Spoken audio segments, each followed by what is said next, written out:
Connecting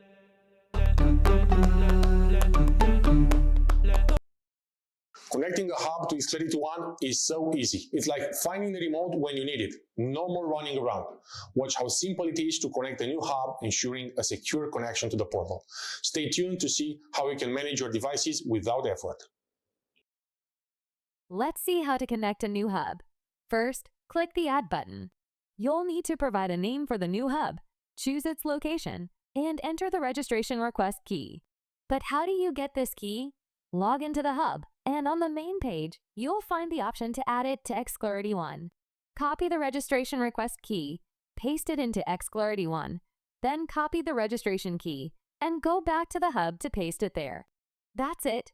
Copying these two keys allows the hub to securely connect to the portal without compromise. How to manage a device will be shown in the next video. Lenovo.